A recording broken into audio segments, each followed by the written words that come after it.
I'm Carter Smith. I am a lecturing fellow here at the Duke Marine Lab, and I'm the lead of the Living Shorelines team under Duke Restore.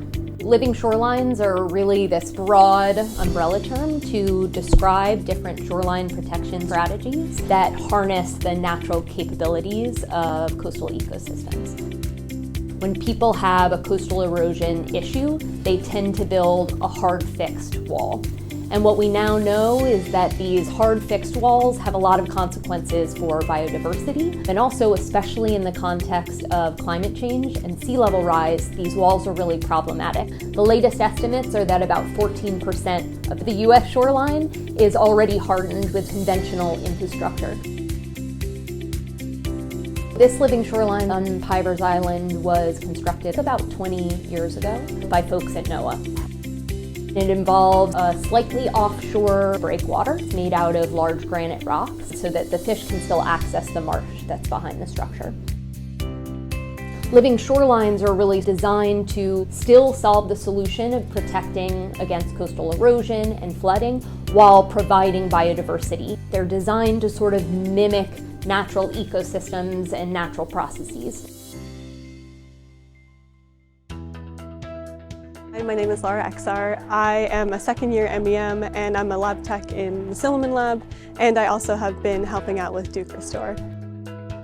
Climate change has become a huge risk to corals. We're seeing a lot of need for restoration in tropical climates where temperatures are rising and coral bleaching is becoming a big problem.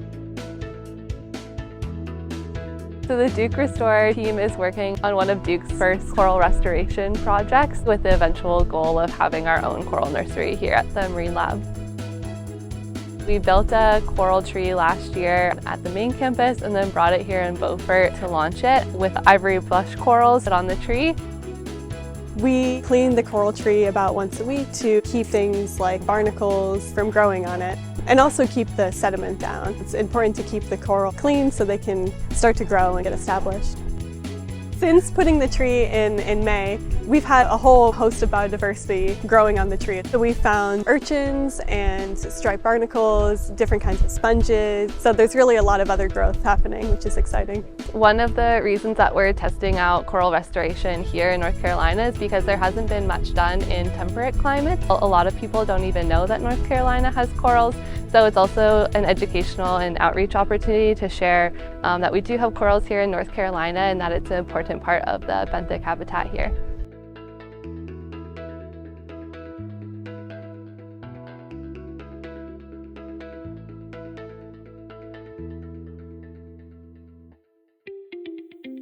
Seagrass is a habitat for a lot of organisms, so juvenile fish, crustaceans, bivalves, things that we can rely on, so like crabs and clams and oysters and things like that.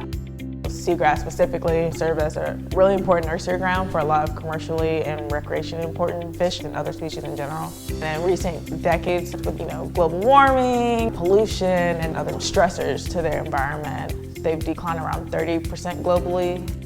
Well, the goals of many of the teams are evolving, and they evolve as we learn more information. Our seagrass restoration team quickly evolved into a seagrass farm team because unlike marshes, corals, and oyster reefs, we could not go buy baby seagrasses anywhere. So we quickly had to develop production methods so that we would have a supply of seeds every spring to restore the seagrasses.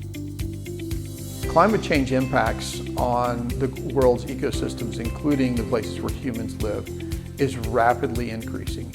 And at Duke Restore, we're focused on how rebuilding ecosystems will give us clear ways to help mitigate climate change impacts on our local communities.